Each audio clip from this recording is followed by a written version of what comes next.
If you reheated leftovers this week, and let's be honest, almost all of us did, I need 5 minutes of your time before you do it again tomorrow night. Because there's a mistake happening in kitchens all across America, right now, today, and it has nothing to do with your microwave being too weak or your stove being too slow. It's something almost nobody thinks about. Not because they're careless. Because nobody ever explained it to them. I'm Dr. Michael Carter, and for years I've studied what actually happens to food between the moment you cook it and the moment you eat it a second time. And I'll tell you honestly, some of what I found surprised even me. This isn't about scaring you away from your own refrigerator. It's not about cancer, it's not about some rare exotic danger. It's simpler than that, and in some ways more useful than that. It's about 4 everyday foods sitting in your fridge right now, that behave very differently the second time around. Foods that can make you sick, quietly, in ways that don't always show up right away. Rice is one of them. And what happens with rice isn't about the reheating at all. It's about something that happens before you even put it back in the microwave, something almost no one checks for. Chicken is another. Millions of health-conscious people eat it cold from the fridge or reheat it thinking they're doing everything right, while missing the one detail that actually matters. There's a vegetable on this list, too, one your doctor has probably told you to eat more of, not less. And there's a food you've likely eaten for breakfast 100 times this year, one most people would never suspect. By the end of this video, you'll know exactly which habits are worth changing, which ones are perfectly fine despite what you've heard online, and, maybe most importantly, you'll know how to tell the difference between a leftover that's safe and one that isn't. No guesswork. No fear. Just what the food science actually says. Let's start in the place most of us don't think twice about. The container of leftover rice sitting on the middle shelf of your fridge. Rice is the most common leftover in American kitchens. You cook a big pot for Sunday dinner, portion it out, and reheat it through the week for lunches or quick dinners. It feels efficient. It feels responsible. And most of the time it is. But here's what almost nobody realizes. The risk with rice has very little to do with how you reheat it. It has everything to do with what happens before it ever goes back in the microwave. Raw rice, even the bag sitting in your pantry, naturally carries a bacterium called Bacillus cereus. It's incredibly common, and cooking the rice doesn't fully get rid of it. Some of it survives the boiling water in the form of tough little spores, kind of like tiny seeds that can wait patiently until conditions are right for them to grow.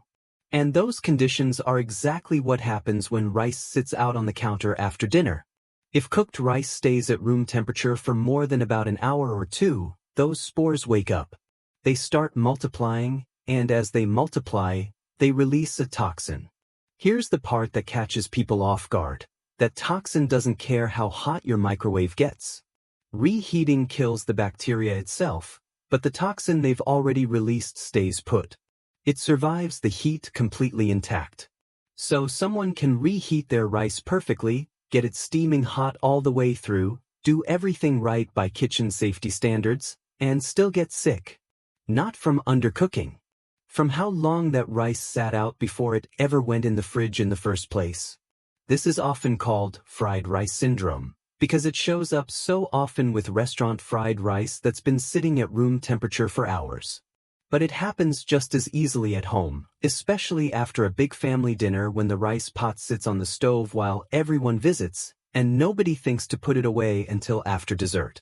If you've ever had a stretch of stomach trouble a few hours after eating leftover rice and blamed it on something not agreeing with you, this may very well have been the real reason. It usually passes in a day, but for older adults or anyone managing other health conditions, that kind of illness can hit harder and take longer to bounce back from. The good news is this one is almost entirely preventable, and it doesn't require anything complicated.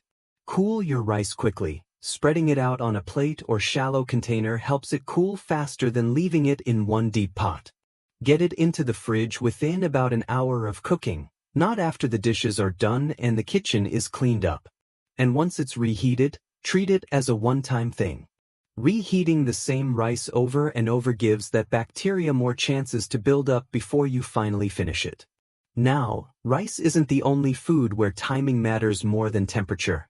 There's a protein sitting in nearly every American refrigerator right now where people make a very different and very common mistake.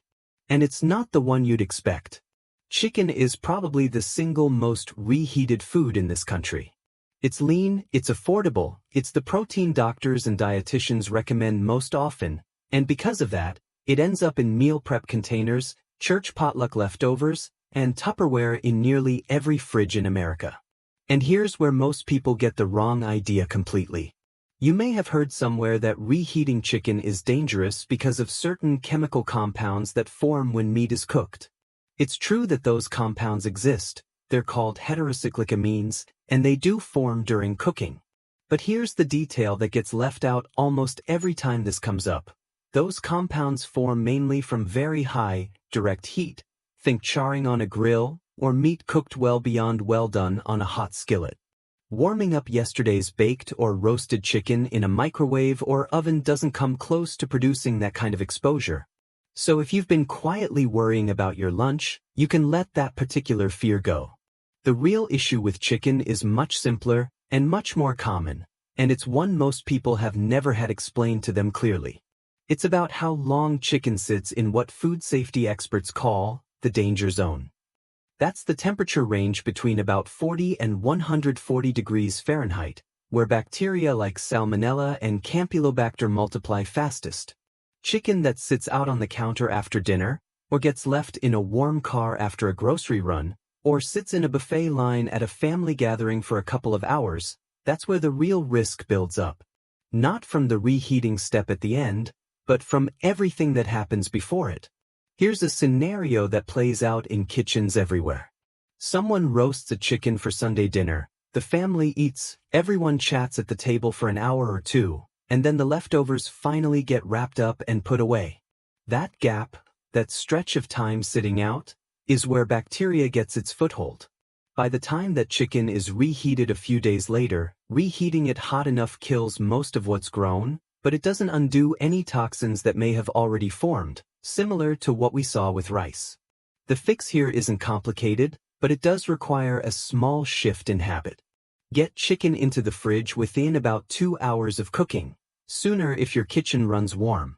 When you reheat it, make sure it reaches a genuinely hot internal temperature, not just warm to the touch. And here's something a lot of people don't know: reheated chicken is safe to eat multiple times, as long as each time it's brought to a full, steaming heat all the way through, not just briefly zapped in the microwave until the surface feels warm while the center stays cool. Now let's talk about a food that might surprise you even more, because it's one your doctor has probably told you to eat more of, not less. It involves a vegetable most of us think of as one of the healthiest things we can put on our plate, and the truth about reheating it is more nuanced than most people realize. Spinach has a reputation as one of the healthiest vegetables you can eat, and it deserves that reputation. It's packed with iron, folate, and antioxidants that your doctor has probably praised more than once. But spinach also belongs to a small family of vegetables, along with beets, celery, and lettuce, that are naturally high in something called nitrates. On their own, nitrates aren't dangerous. In fact, in the right form, they're part of why leafy greens are so good for your heart and blood pressure. The concern only shows up under a very specific set of conditions. When cooked spinach sits in the refrigerator for a day or two, naturally occurring bacteria can slowly convert some of those nitrates into nitrites.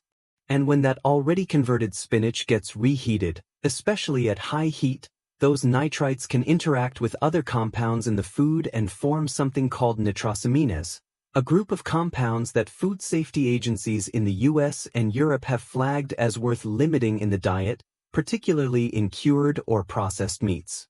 Now, I want to be careful here, because this is exactly the kind of fact that gets stretched into something scarier than it really is. This isn't a reason to fear spinach.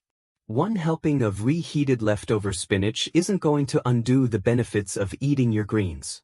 The actual, practical takeaway is much smaller and much more manageable. Cooked spinach and other nitrate-rich greens are simply better eaten fresh, or within a day, rather than stored for 4 or 5 days and reheated repeatedly. If you're someone who cooks a big batch of greens on Sunday to eat all week, which is a smart habit in general, just eat the spinach portion earlier in that stretch rather than saving it for day 5 or 6. And this brings us to a food most people never think twice about: eggs. Eggs get reheated constantly. A batch of scrambled eggs made ahead for the week, deviled eggs left over from a family gathering, a hard-boiled egg packed for a snack. And here's where a lot of people make a habit mistake without realizing it. Eggs are a high-protein, moisture-rich food, which means they sit right in that same danger zone temperature range we talked about with chicken, the range where bacteria like salmonella can grow if eggs are left out too long or cooled too slowly after cooking. The mistake isn't reheating eggs. Reheating them is perfectly fine. The mistake is usually in the storage step beforehand, leaving a plate of deviled eggs out on the counter at a potluck for 3 or 4 hours, or letting scrambled eggs cool on the stovetop before finally putting them away. That window of time at room temperature is where the real risk builds. There's also a simple detail that trips people up with reheating eggs specifically: microwaves heat unevenly. You can end up with an egg dish that's steaming hot on the outside but still lukewarm in the center, hot enough to feel done, but not hot enough to be safe. Giving eggs a stir partway through reheating, or letting them rest a moment so the heat evens out, makes a real difference. So here's where this leaves us. For everyday foods, rice, chicken, spinach, and eggs, and in every single case, the actual risk isn't really about the reheating step people worry about. It's about the quiet, overlooked stretch of time before that food ever goes back in the microwave. That's the part nobody tells you to pay attention to. And once you know to watch for it, it's remarkably easy to fix. So let's bring this all together, because once you see the pattern, you'll never look at your leftovers quite the same way again. Rice, chicken, spinach, eggs, for completely different foods, for different reasons people worry about them, and yet the real lesson underneath all of it is exactly the same. It was never really about the reheating. It was about the hours before the reheating, the time food spends cooling on the counter, sitting out at a family gathering, or waiting just a little too long before it makes it into the fridge. That's the part that quietly decides whether your leftovers are perfectly fine or not. And once you know that, the solution stops feeling complicated. You don't need special equipment. You don't need to give up leftovers or start cooking a fresh meal from scratch every single night. Nobody has time for that, and nobody needs to. You just need a few small habits.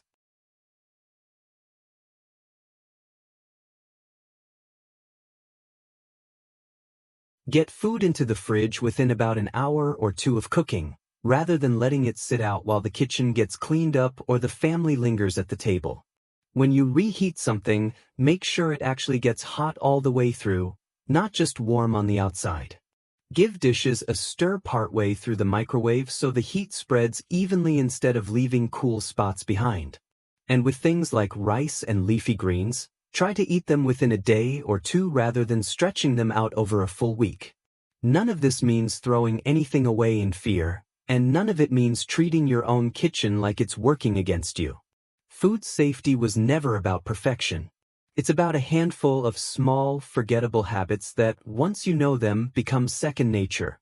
The same way you learn to wash your hands before dinner or check the date on a carton of milk. If there's one thing I hope you carry away from this video, it's this: you don't need to fear your leftovers. You just need to understand them a little better than you did yesterday. That's really all food safety ever is. A little bit of understanding applied consistently, so you can enjoy the foods you love without the quiet worry sitting in the back of your mind. If this helped clear something up for you, or if you learned something you didn't know before, share it with someone in your life who reheats leftovers every week: a spouse, a neighbor, an adult child living on their own.